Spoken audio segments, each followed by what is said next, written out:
CBS 박정희 한판 승부 한판 브리핑 시간. 오늘도 오마이뉴스의 곽우신 기자와 함께하겠습니다. 어서 오십시오. 네, 안녕하세요. 예, 오늘도 이재영 국민의힘 강동을 서울 강동을 당협위원장 그리고 박성태 실장님 어서 오세요. 안녕하세요. 자, 우리 이재영 전 의원님은 한 주 동안 많은 일이 있으셨고 안철수 혁신위원장 사퇴의 가장 큰 요인 해명해 주세요. 잘못했습니다. 아, 이걸 혁신위원 임명됐으면 끝까지 하겠다. 뚫고 나가셨어야 되죠. 임명 안 됐어요. 안 됐어요? 네. 네. 아예 명단에도 못 올라. 안철수 위원장. 안철수 위원장과 안철수 함께. 위원장, 난 예. 나만 생각하고 있었고. 아, 지금 국민의힘 현 당 내용의 중심에 서신 이유에 대해서 말씀해 주세요. 지금 얘기해야 돼요? 아, 이따 하겠습니다. 알겠습니다. 빠져나가는 게 간단한데요. 예. 아, 제가 또 집요하지 않아가지고 이따 국민의힘 얘기할 때 더 날카롭게 여쭤보도록 하고. 자, 일단 오늘 특검의 수사 상황을 또 짚어보겠습니다. 아, 오늘 이명현 특검팀이 윤석열 전 대통령 자택인 아크로비스타 압수수색했습니다. 네, 오늘 오전 9시쯤부터 한 3시간 정도 서울 서초동 아크로비스타에 있는 윤 전 대통령의 사저에 대해 압수수색 영장이 집행됐습니다. 수사 외압 의혹에 소위 말한 정점으로 계속 이제 윤 전 대통령이 지목이 되어 왔기 때문에 수사가 이루어졌고 여기에 함께 조태영 전 국가정보원장 또 임종득 국민의힘 의원 등 당시 수사 외압 의혹에 연루된 인사들에 대해서도 압수수색에 들어갔는데요. 예. 오늘 정민영 특검보의 브리핑을 보면 압수수색 영장은 직권남용 권리행사방해 피의자 혐의라고 했습니다. 최상병 기록과 관련해 이첩을 보류하고 회수하도록 하고 그 이후 수사 결과를 변경하는 과정 전체에 대해 직권남용 권리행사방해 피의자로 고발된 상황이라면서 압수수색 과정에 변호인이 참여하면 당사자 없이도 압수수색이 가능하다라면서 윤 전 대통령이 없지만 변호인 입회하에 압수수색을 정상적으로 했다라고 밝혔습니다. 예, 자, 곽우신 기자 언급대로 오늘 오전 순직 해병 특검이 국민의힘 임종득 의원실도 압수수색했는데 현장 잠시 보고 이어가겠습니다.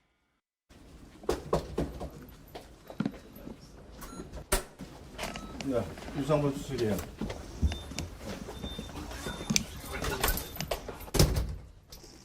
왜 국회의원실에 와서 압수수색을 하는 것입니까? 그리고 의원들 한 분 한 분은 헌법기관이고 입법기관입니다. 특검이 야당 망신주기 내지는 야당 탄압, 정치 보복성 차원에서 무차별적으로 압색을 실시하는 것에 대해서 국민과 함께 분노하지 않을 수가 없습니다. 예, 송원석 국민의 원내대표가 일단 임종득 의원실 압수수색에 대해서 이제 강력하게 항의를 하려고 했는데 오늘 이제 의원들 총 동원령을 내렸다고 하죠. 네, 한 20여 명 정도 모였습니다. 20여 명. 왜 네. 이렇게 적게 모였어요? 저번에 한 45명 정도 모였던 거에 한 절반 정도로 보면 될 것 같습니다. 예, 그렇군요.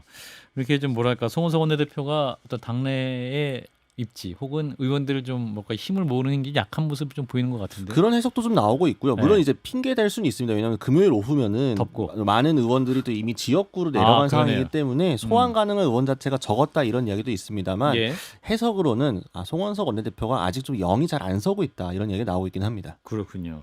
자, 일단은 재구속된 윤 전 대통령 오늘 구속 후에 첫 조사에도 응하지 않았군요. 네, 특검팀에 따르면요. 오늘 오후 2시 윤 전 대통령을 소환했으나 건강상 이유로 응할 수 없다라는 불출석 사유서를 제출했다라고 합니다. 예. 특검은 서울 구치소에 출정 조사를 받을 수 없는 건강상 문제가 입소 절차에서 확인됐는지 자료를 요청했다라고 했는데요. 예. 이후에 그에 상응하는 다음 단계를 조치할 예정이다라고 했습니다. 그 다음 단계가 뭐냐? 혹시 강제 구인 조치 외에 다른 선택지가 있느냐 이런 질문이 나왔는데요. 그러자 불출석이 합당하다고 판단된다면 모르겠지만 그렇지 않을 경우 형소법의 절차에 따라 진행한다라고 했는데요. 정당한 사유가 아니라면 원칙적으로 구속 피의자를 상대로 한 구인까지 해서 강제 조치 가능성을 열어둔 답변으로 이해가 됩니다. 예, 이제 수색 당시에 김건희 씨가 집에 혼자 있었고 건강이 좋지 않은 상태였다. 이제 변호인이 전달하기도 했는데, 자, 일단은 김건희 특검팀에서도 집사 게이트라고 명명하고 수사에 속도를 내고 있는 거죠. 네, 맞습니다. 특검 측에서 이 집사 게이트라고 이름을 붙였는데요. 중앙일보 보도를 보면 이 민중기 특검팀이 김건희 여사 일가의 집사로 불린 이 김매성 씨가 설립에 관여한 걸로 추정되는 IMS 모빌리티의 수사를 확대하고 있다고 합니다. 이 회사가 카카오 모빌리티, HS 효성, 한국증권금융 등으로부터 총 184억 원을 수사받았는데 이 중에 절반 정도인 92억 원이 외부 용역비로 빠져나갔다. 이 정황이 발견됐다라는 겁니다.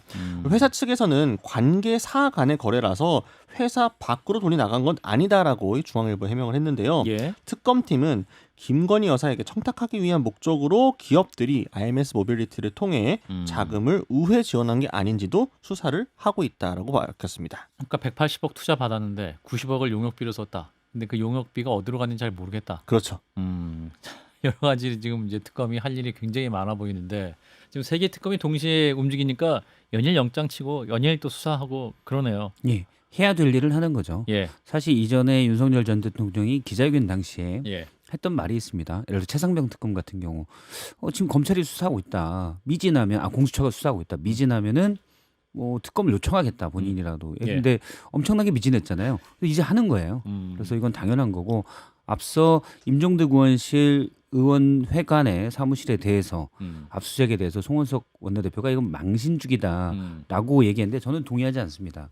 왜냐하면 예를 들어서 임종득 의원의 뭐 사돈의 8촌까지 압수수색을 들어간다. 그럼 망신주기죠. 예. 어떤 무조건 뭐 혐의점을 찾는다고 하면서 정말 먼지 털듯이 털듯이 하면 그건 망신주기라고 볼 수 있겠는데 예.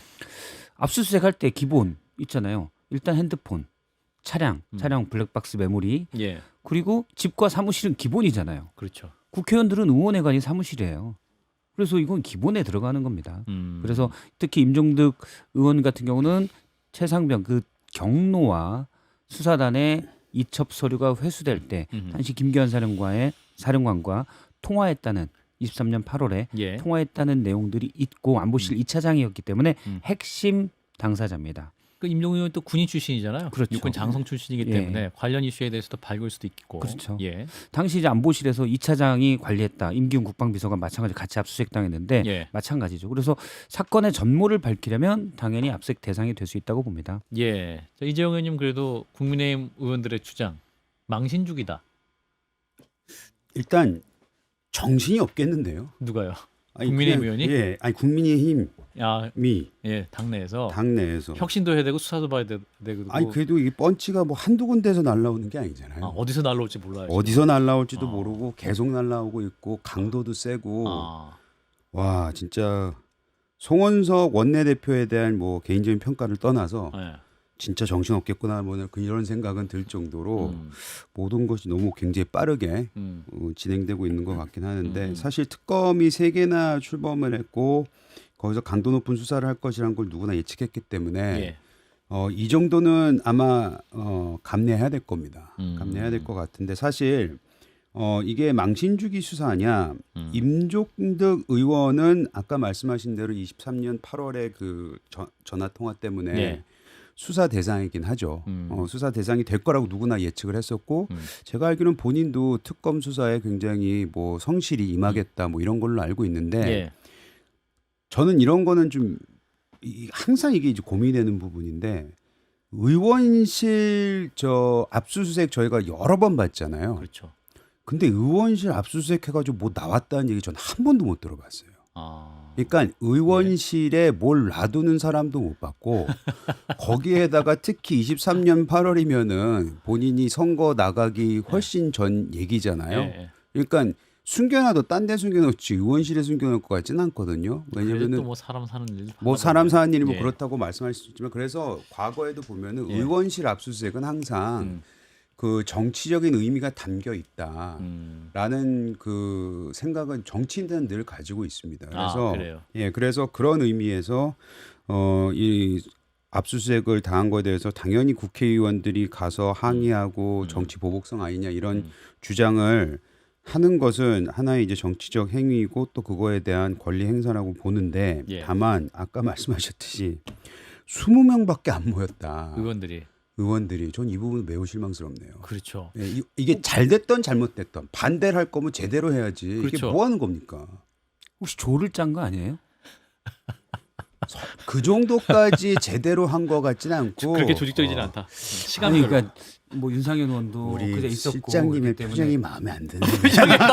여러 곳에 있을 수 있기 때문에 아니지 근데 매번 다 갈 수 없기 때문에 자 오늘은 A조 투입 때 아니, 왜냐하면 김건희- 청취자들이 이 표정을 못 보기 때문에 김건희 특검팀에서는 그러니까 공천 개입 의혹으로 윤상현 의원실을 네. 그 수색했고 또 오늘은 또 최혜병 특검에서 지금 임종득 의원실을 수사했고 또 내란 특검에서는 또 이제 추경호 의원실이나 혹은 잠재적으로 또 쭉쭉 많이 할 수 있을 것 같기 때문에 앞으로 많이 남아 있단 말이에요. 국민의 입장에서는. 그것도 그렇고 지금 해놓으면 예를 들어서 네. 뭐 추경호 의원이 대상이다. 음. 압색의 대상이다. 지금 이렇게 해놓으면 음. 의원실에 뭐 있다가도 뭐 가만 냅두겠습니까? 이미 벌써 다 뭐 증거가 있었다면은 만약에 있다면 다 없었는데 그래요. 거기 또 가면은 무슨 소용이 있습니까? 그러면 진짜 망신주기죠.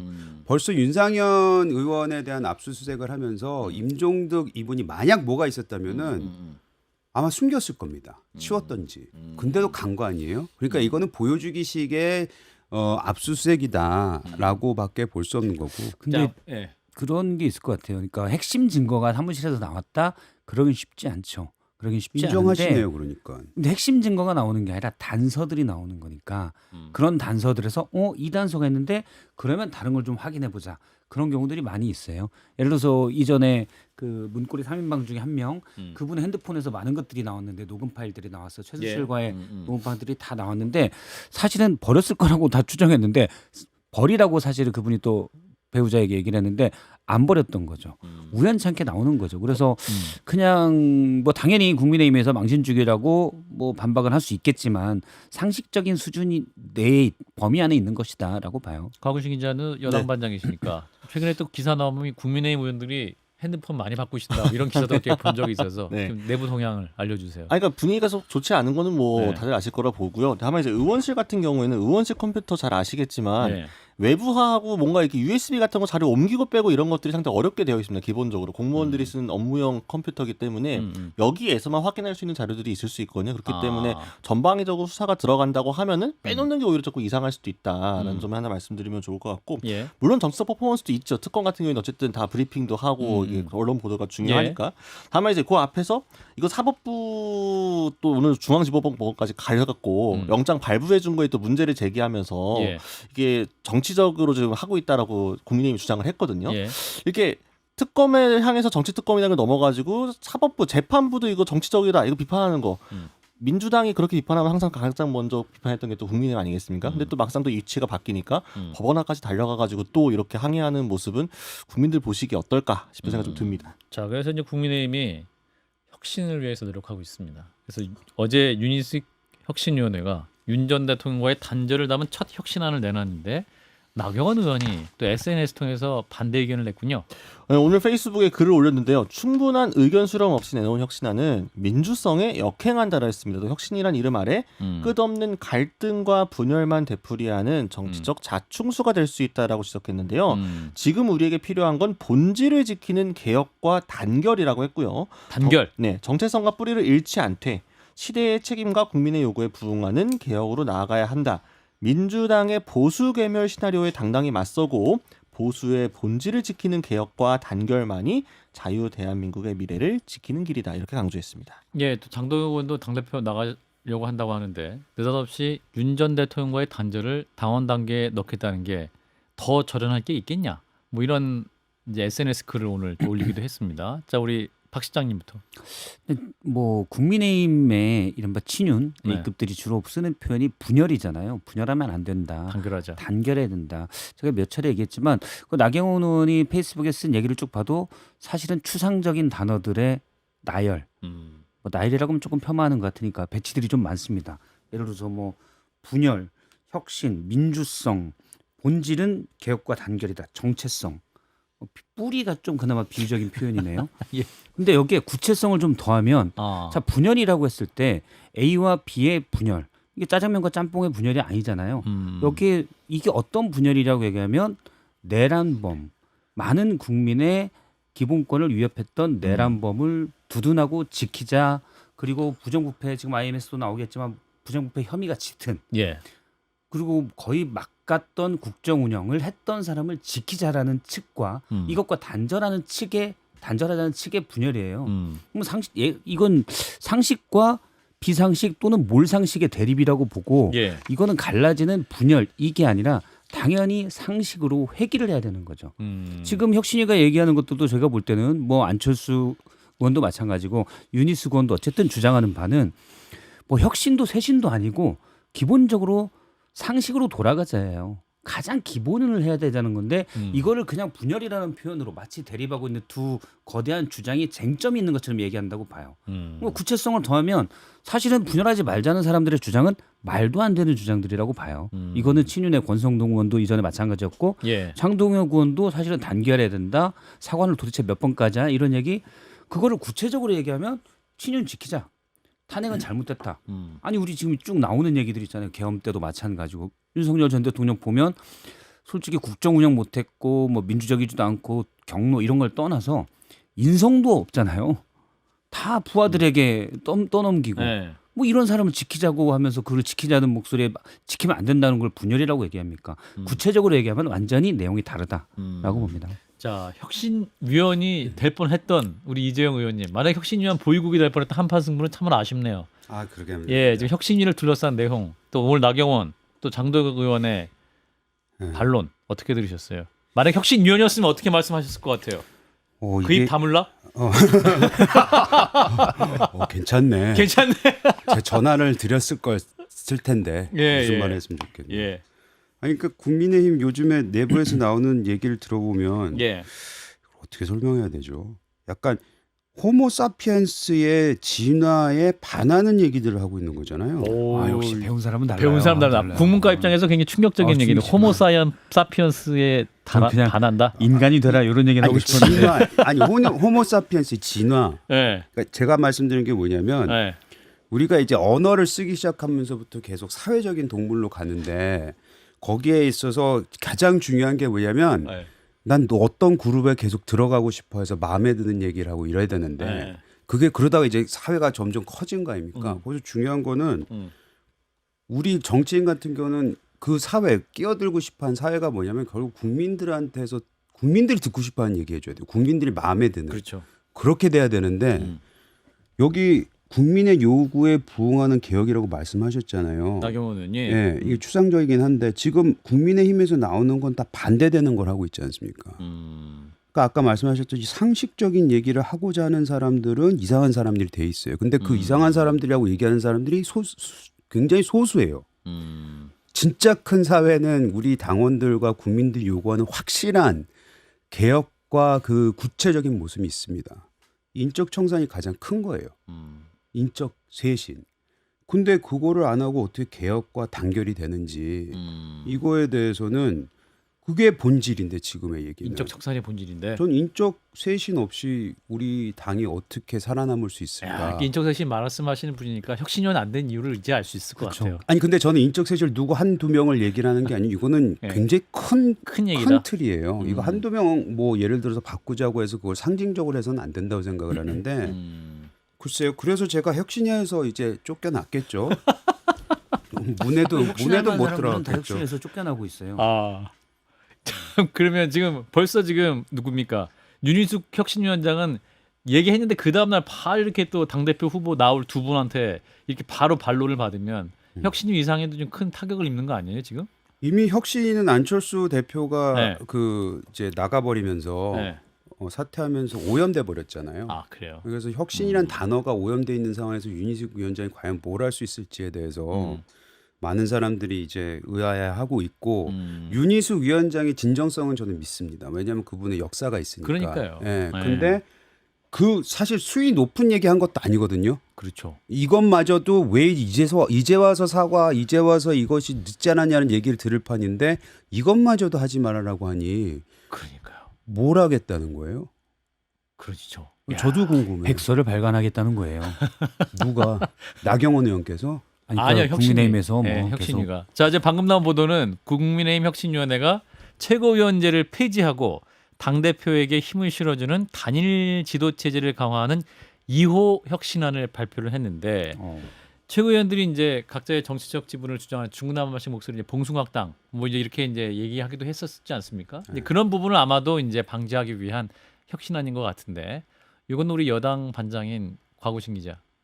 요 혁신안. 이거 제도의 문제가 사실 아니거든요. 아 제도 문제 예, 아니에요? 그러니까 예를 들면 요런 그러니까 당 대표 중심으로 강화가 됐으면은 네. 최고위가 스스로 이제 비상 사태를 일으켜가지고 이준석 전 내리기. 쫓아냈던 예, 맞아요. 그런 거는 불가능해지겠죠. 근데 반대로 생각해 보면은 만약에 당 대표가 굉장히 친윤 성향이고 뭐 막 계엄을 옹호하고 만약에 그런 분이 된다 가정하면은 최고위원장 아무도 견제를 못하는 상황이 될 수도 있잖아요. 그렇죠. 그러니까 어떻게 보면 친윤계 입장에서도 받기가 나쁘지 않은 게 이 상황에서도 우리 짠물만 남았기 때문에 주도권을 오히려 우리가 계속 가져가는 것도 괜찮아라는 계산에서도 오케이 할 수가 있는 거라서 이후 혁신을 받을 수 있다. 네, 이건 제도의 문제는 아닌 거다 같다는 생각이 듭니다. 아 그래요? 뭐 저도 윤희숙 위원장이 합리적이고 그렇죠. 그런 부분은 보는데, 네. 그러니까 지금 메시지나 이런 게 약하다라는 의견도 있지만 정말 선의로 해서 간다면 예. 초반에 너무 강해 나가면 반발이 크니 아하. 전략적으로 수위를 높여간다.